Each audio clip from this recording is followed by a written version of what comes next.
Hi team, I hope you're all well. Another day, another Summerween t-shirt. This is 2024's from last year. I thought I would pop this one on today because why not? I also have the sweater from 2023. Got some throwbacks in there. Hello, it is time for days 3 and 4 of Summerween. For me, that is Sunday and Monday. Officially, it's Monday and Tuesday, but for me, it's Sunday and Monday because I've started a day earlier and I'm finishing a day earlier.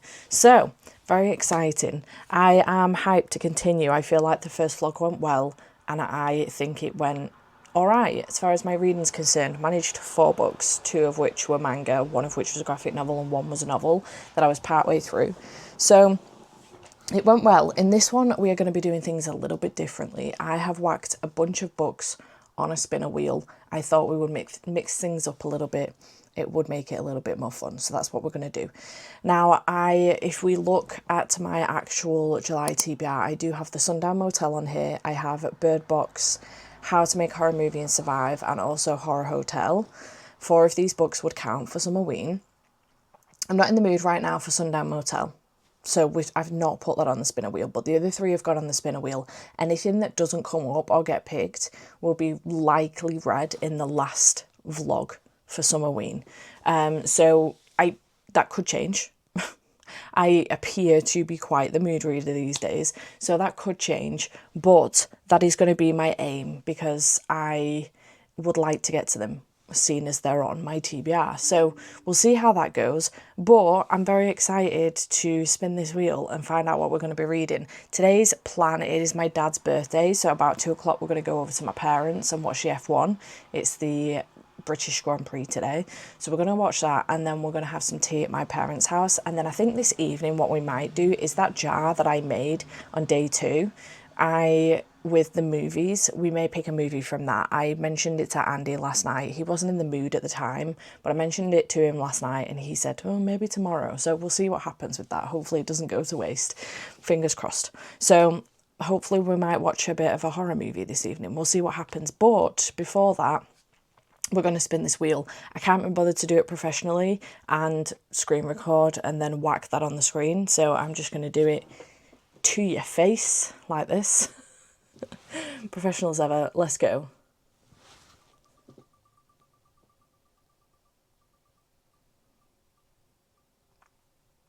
I can't see a darn thing.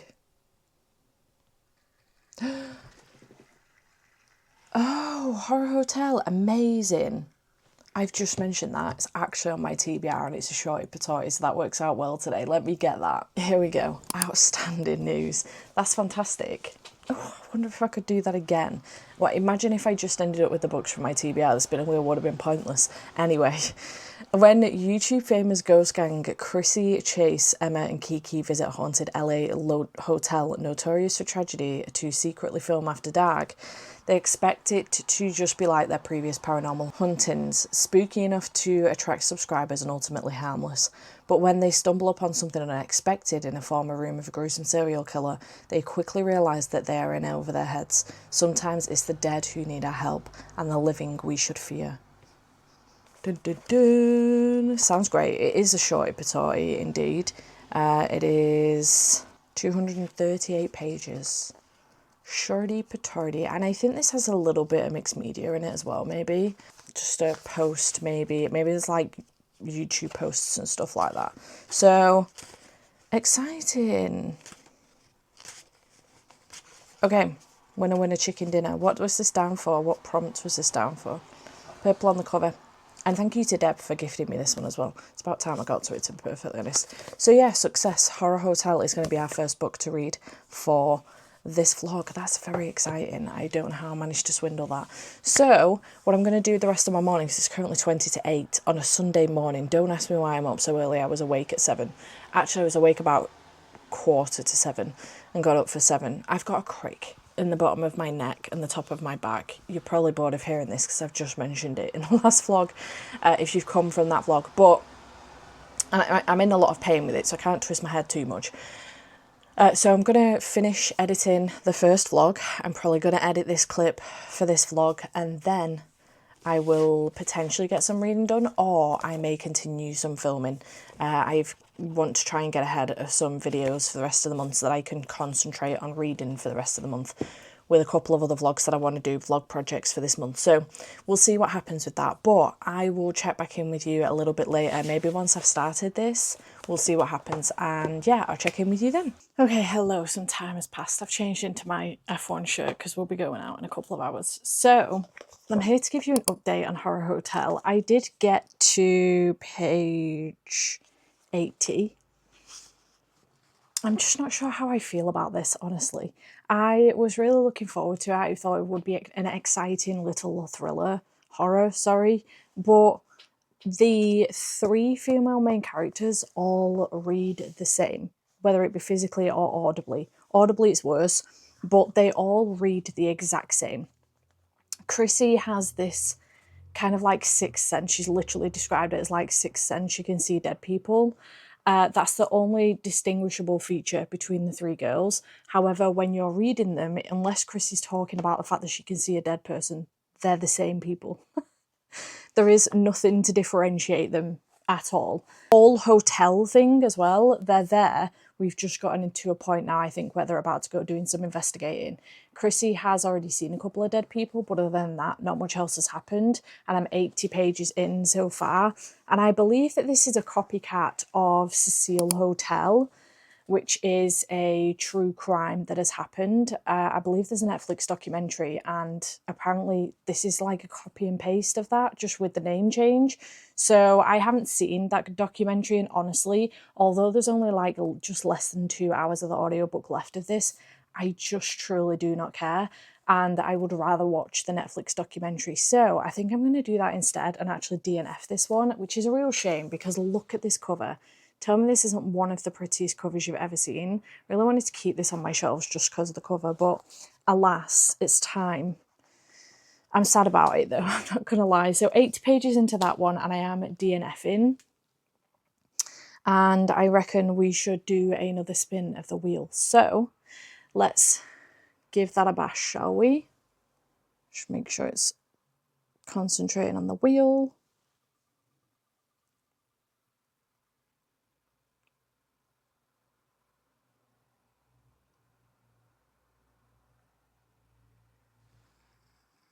Oh, Strange Houses. Okay, so this one I don't physically own. I have got it on my Kindle. I think there's like a second one that's come out called Strange Pictures. Yeah. Oh no, I haven't got Strange Houses. Oh, it's Strange Pictures I meant to put on. Okay, we'll do Strange Pictures because it's Strange Pictures that I've got. I haven't got Strange Houses yet. It's only just come out. So yeah, 3rd of July that one did. So Strange Pictures by Yuketsu. I believe that this is translated, a chilling Japanese mystery sensation. It's not too long, and there is an audiobook on BookBeat, but I believe this has got like pictures in it, so I actually don't know how well this is going to come across on Kindle. I assume they will have formatted it properly so that it works. Let's have a quick look-see, download it and see whether or not this formatting is going to be right. Yeah, the formatting's not great on that, honestly. Some of the pictures are like cut in half and then on another page or whatever, and the formatting's not great. So I think we will have to shelve that and I'll have to try and get a physical copy of it at some point. What a shame. I was excited about that one as well. Okay, let's go.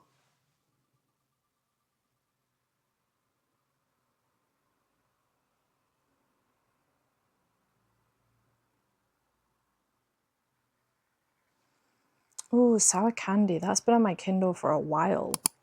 This is a short horror, I believe. Has it on my Kindle? I also have the audiobook, which isn't too long. 2 hours and 36 minutes.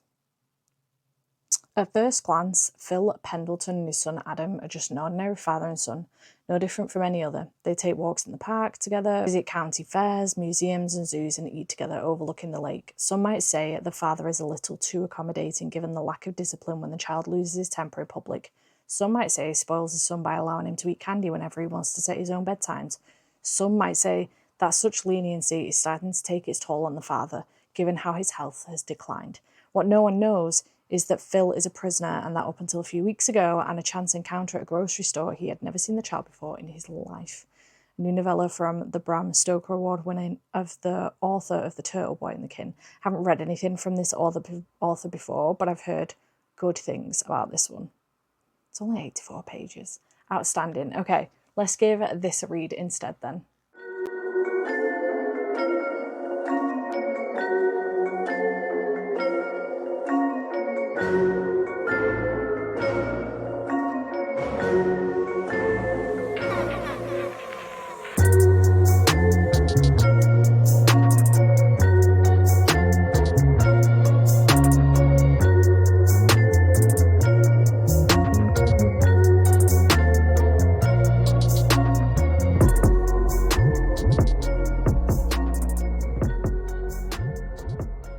Okay, good morning. It is Monday and it is about 9:10.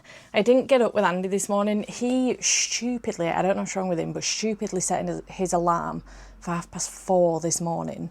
He doesn't normally get up till 5:30. So that woke both of us up at 4:30. I had to tell him it was 4:30 because he was just going to get up without looking at the time.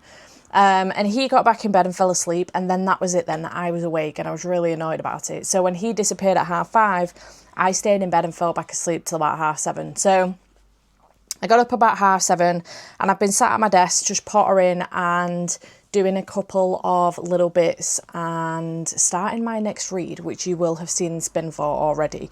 So let me talk to you about Sour Candy. This was really weird. I think that this little novella would have worked better had it been another maybe 60 or 70 pages. Make it like 150 page novella instead of 84 pages.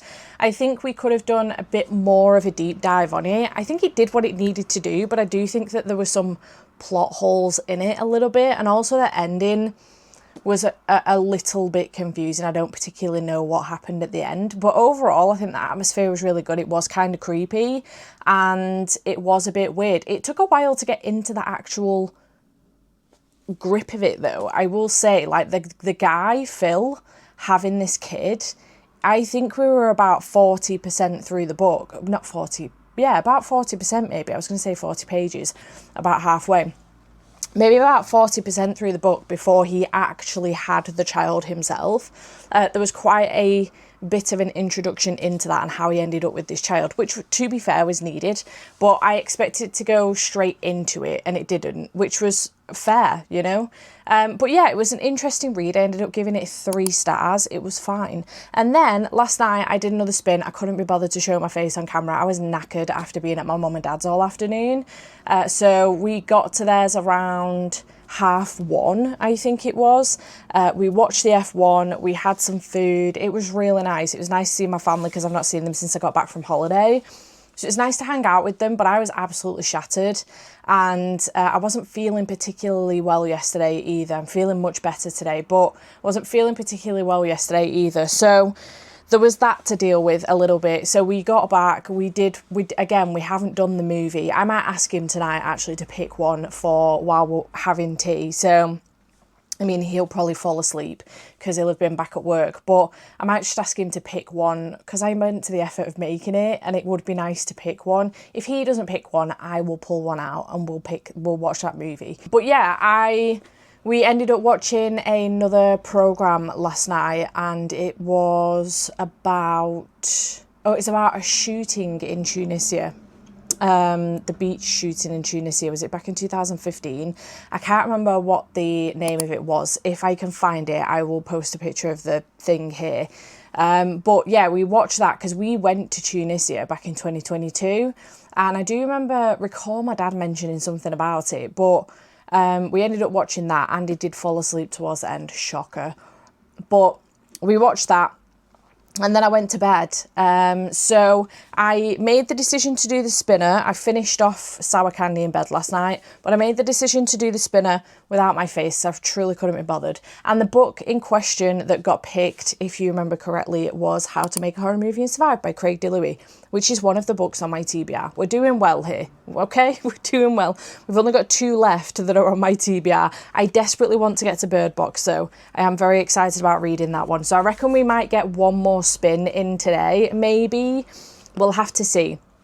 I would like to complete the books that I start in a vlog within that vlog, but one of them, I mean, if depending on what comes up when we do another spin later, it will depend on whether or not that book ends up crossing over into the following vlog. We'll see what happens. But if Bird Box doesn't come up, manifesting now for Bird Box to come up, if Bird Box doesn't come up, I will read it in the next vlog, so don't worry, it will come up in these vlogs. But yeah, Bird Box and The Sundown Motel are the only two horror-y, thriller-y books that are left on my actual TBR that I picked for July. So that's fantastic news. We're doing really well here. So I'm really happy. But yeah, I have started this one. I've made it to page 71 so far. And I'm having a good time with it. It's really interesting. The audiobook is good. I'm enjoying the narrator. But this one, the synopsis on the back says, Max Maury should be on top of the world. He's a famous horror director. Actors love him. Hollywood needs him. He's making money hand over fist. But it's the 80s and he's directing cheap slashers for audiences who crave only more blood, not real art, not real horror, and Max's slimy producer refuses to fund any of his new ideas. Sally Priest dreams of being the final girl. She knows she's got what it takes to score the lead role, even if she's been cast in only small parts so far. When Sally meets Max at his latest rap party, she sets out to impress him and prove her scream queen prowess. But when Max discovers an old camera that filmed a very real Hollywood horror, he knows that he has to use his camera for his next movie. The only problems are that it came with a cryptic warning and sometimes it howls. By the time Max discovers the true evil lying within, he's already dead set on finishing the scariest movie ever put to film. And like it or not, it's Sally's time to shine as a final girl. So I'm at a point at page 70 where he's already, all of that has pretty much happened. He's already found this camera and we've already got a situation in which a very real horror has happened while he's been testing out this camera. And it's actually kind of terrifying. So this was really, really good so far, actually. I'm really enjoying it. Definitely got the slasher vibes that I'm looking for from the likes of Halloween, which has been mentioned in here already, and Scream. So, which won't be mentioned because that was a 90s, I think that series, that franchise started in the 90s, whereas this is set in the 80s, which is around when Halloween started. So I am enjoying this so far. Max's movie series that he's been doing has been going really well, Jack the Knife, but the latest film that he's done for the franchise has kind of, not for him personally, it's flopped. I think everyone else has enjoyed it, but for him personally, it's flopped. He wants people to be scared. He wants them to be terrified. And at the premiere, it turns out that everyone was laughing at it, and he hadn't realised until watching it that it had become quite commercialised and it wasn't what he wanted. So he's at this point now where then Sally has mentioned to him, this is how you make people scared. This is how you should be making a horror movie. You're not making horror movies. This is how you should make a horror movie. And he's taken everything she said on board because it makes total sense. He's then a very famous, I think, producer or director or something has passed away, and they've gone to the open house to see what they can get, and he's ended up with this camera, and it's heeded a warning of do not use this camera. When he's looked back at a film that was within the camera, it's got somebody's death on there, a very famous person's death on there, and he's like, okay, I'm definitely going to use this camera for my next movie. And now it's all going wrong, but I think he's at a point where he's like, no, I need to use this for my next movie. I'm going to do it, and I think it's going to become quite real horrors, and this is what I'm craving. I'm really hoping this is another win from Craig DeLuey for me, because there is a new book that's just come out from him, something to do with the Antichrist. Show a picture of it on the screen somewhere where the picture of this is not already. So I want to get my hands on a copy of that. So yeah, I can't remember if there's anything else outstanding from Craig DeLuey that, oh, hang on, there's a fuckload from Craig DeLuey that I haven't read yet. Episode 13 I've read, and then there's a whole bunch of others. Oh yeah, I've recently just gotten Suffer the Children on my Kindle, because there's a couple of his books that you actually cannot get. I don't know if it's just in the UK or what, but I've got Suffer the Children on my Kindle because I've heard of that one, but I think I might have heard of Children of Red Peak, but I don't think I've heard of the others. So I might do Suffer the Children at some point and then just continue to pick up from what he does now. I'm not going to try and hunt down his previous stuff if it's a struggle to get hold of already. But yeah, so far enjoying this. I've got like 4 hours and something minutes left on the audio. I got the audiobook from Libro. 4 hours and 36 minutes left of this, so there is chance for me to fit something else in today. So at some point I may come back even before I finish this to find out what my next read will be, unless we do it now. Do we do it now? I might have to bring you over onto my desk though, because the reflection on the phone may not be good. Should we do it now so we can see what is the potential for the last book for this vlog? Let's do it now. Okay, let's do the final spin and see what we get.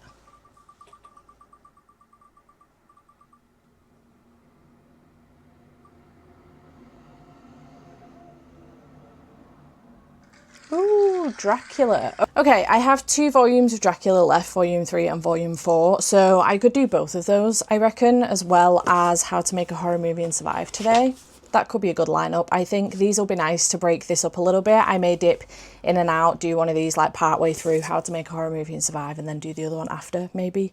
We'll see what happens. But yeah, how exciting. Okay, let's get on with the day, shall we? Okay, hello. It's currently 1:37 in the afternoon, and I am on page... What page am I on?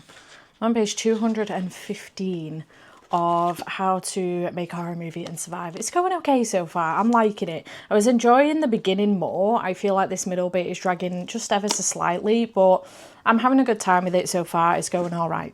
We'll see how this goes. However, I am here because I have a parcel here. This is a new subscription from the Reading Vault, who I have had some bits from before, and this new subscription box is the Beneath the Covers book box, and I'm very excited about it. I'm so excited for her. So I got the book only box. There were several different options with this, but I did go for the book only one, which comes with the book, a bookmark or several bookmarks, exclusive character art and stickers as well. So just a little thank you note from the Reading Vault itself. So we do have some art, which is very, very cute indeed. We also have, God, that was a big bee. We also have the stickers as well. We've got, let's just spin this around so you can see them. This one, which is very cute, and also this one. So some cute little stickers, the bookmarks with some character art on them. And then this one with a couple of quotes as well. Very cute. And then the book in question is Pisces by Megan Holly. This is beautiful because all the pieces, the messy, chaotic, beautiful pieces finally make sense. Stunning. This is really floppy as well. Obsessed. Love that. Oh, how pretty on the inside. Just love a good indie book, you know? Stunning. Oh, it's for all of the chapters. How pretty. There's even like a text thing going on. I wonder if texts are like a vital part of the book. How pretty. Love that. I don't know what the synopsis is. Oh, it looks like this is book 3 of a series. I assume they can be read as standalones. Otherwise that would be bizarre. It looks like it is a football romance. Hudson, football has always been my future. I play hard, I have fun, and I never let anything throw me off course. And then I met her, Daphne James, one night, no strings, just her laughter, her lips, and the way she makes me feel, and the way she made me forget everything else. But by the next morning, she was gone, or so I thought. Turns out she's a freshman here at Cedar Lakes, and when I find out her dad is my coach, staying away isn't just smart, it's survival. He made it clear that his daughter is off limits. One wrong move and I could lose everything I've worked for until I can't because she's pregnant with my kid. I've spent my whole life chasing one dream, but suddenly my future isn't just mine anymore. Daphne, for one night I want to be reckless, to feel something outside of the pressure of being perfect. Hudson was supposed to be a secret, a memory. But secrets have a way of finding you again. 2 pink lines change everything, and the last person I expected to see at Cedar Lakes was him, the guy who unknowingly changed my future. We're strangers, and I never expected him to stick around, yet he isn't walking away. He's persistent, funny, frustratingly charming, and refusing to let me do this alone. Hudson might be everything I never planned for, but he's also the one thing I might not be able to live without. Fun! I don't mind a pregnancy trope, I'm not going to lie, so... How exciting. When did this come out? 17th of March. Yay. Cool. Have fun. So I thought I would just open that up with you while it had come in. I also wanted to show you as well. I was making... Let me just whack another bookmark in here. I was making a charm thing for this bookmark, which is the Summerween bookmark. And it came out like this. I did have to put... I don't know if you're going to be able to see it properly, to be honest, but I did have to put a pumpkin in because they had only 2 E's in the whole box for Summerween. So I just put pumpkin in place of one of them. And then this big pumpkin as well. What I should have done really is put some extra beads on this side. But alas, it is what it is. I've done it now. It doesn't necessarily go either, but it was fun, okay? I had fun while doing it. It was a fun activity to do. So I did do that as well. Gav has now joined me on sprints, which is exciting. So I'm going to go and continue on with this, but I did just want to unbox this box with you because it's very cute and I love to support a small business. I will leave a link to the Reading Vaults website in the description box down below. Feel free to go and check her out, please, and Instagram as well. So yeah, anyway, I'm gonna go carry on with this.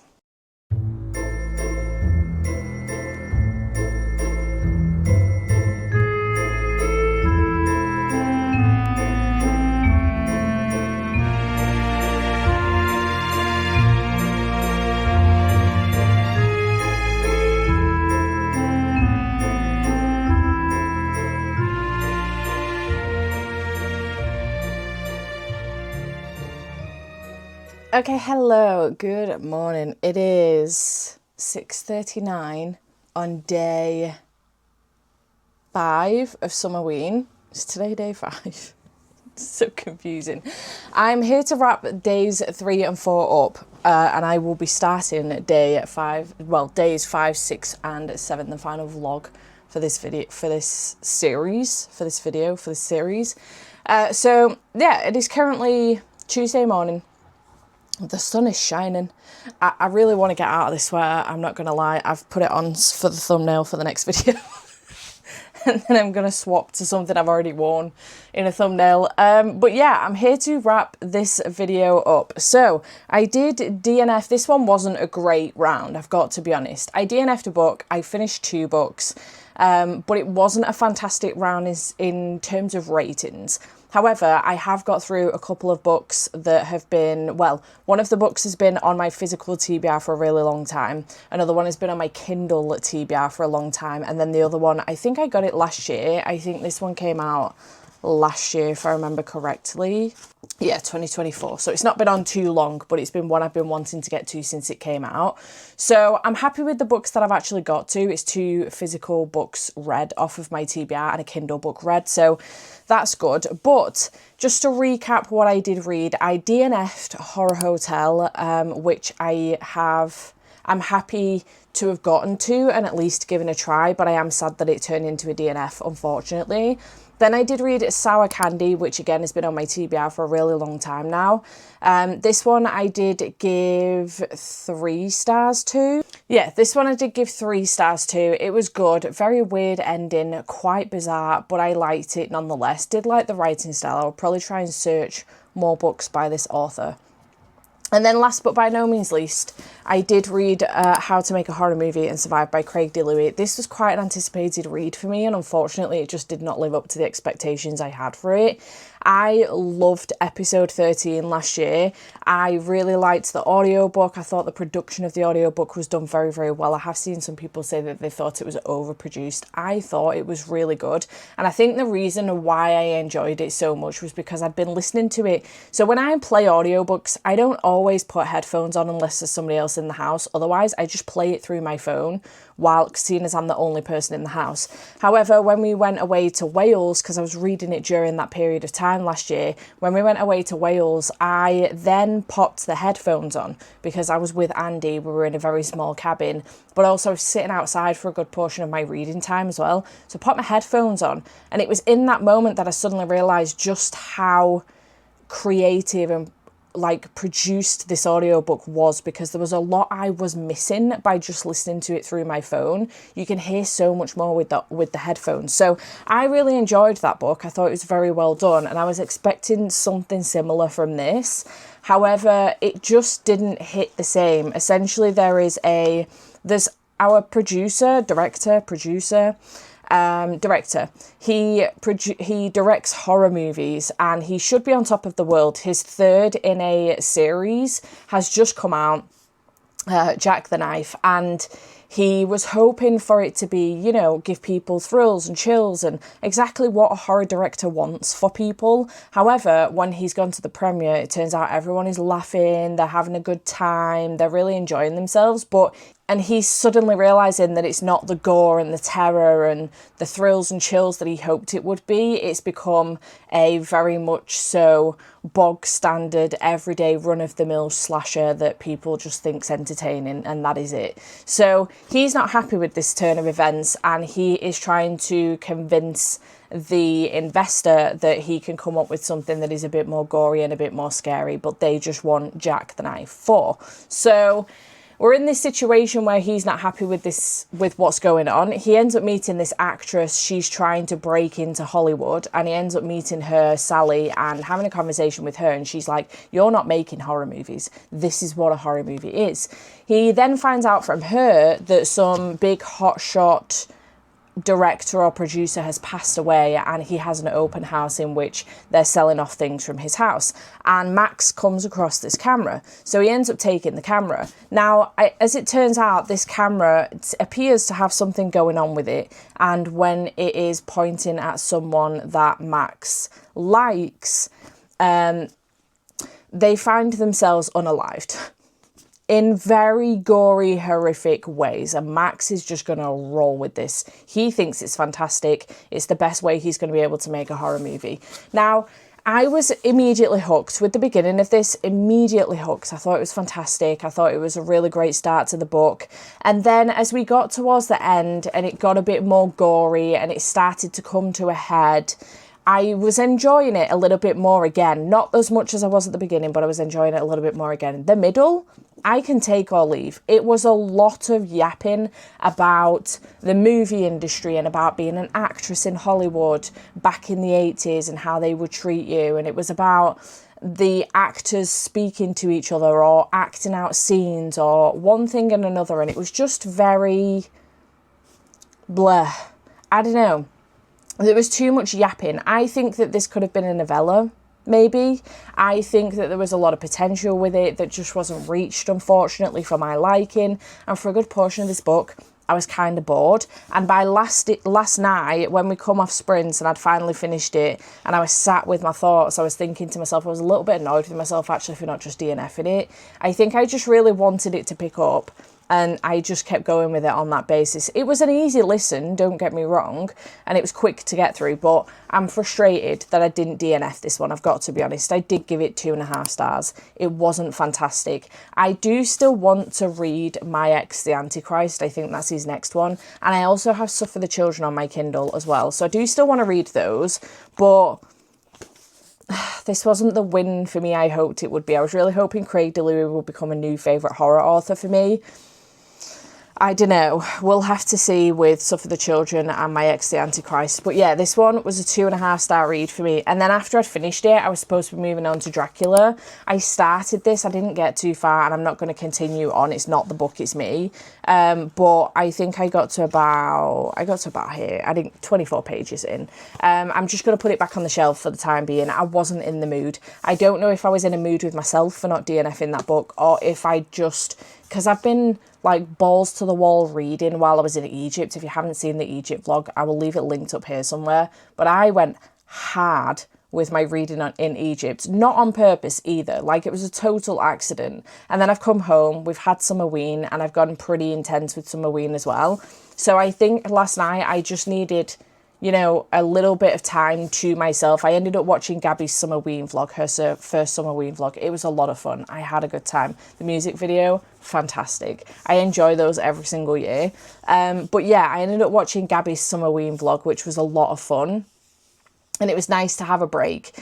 So yeah, I didn't end up reading this one in the end. I know I spun for it, but I didn't end up reading it. And I'm just going to leave that be, to be honest. I'm not particularly in the mood for it. So I'm going to put it back on the shelves and leave that be. And this is where we're ending the vlog for days 3 and 4. So chat to me in the comments down below. What did you read between days 3 and 4? Let me know. Have you read any of the books that I read? I'm interested to know your thoughts, and I hope you have enjoyed this video, and I will see you in Summerween days 5, 6 and 7. Bye for now.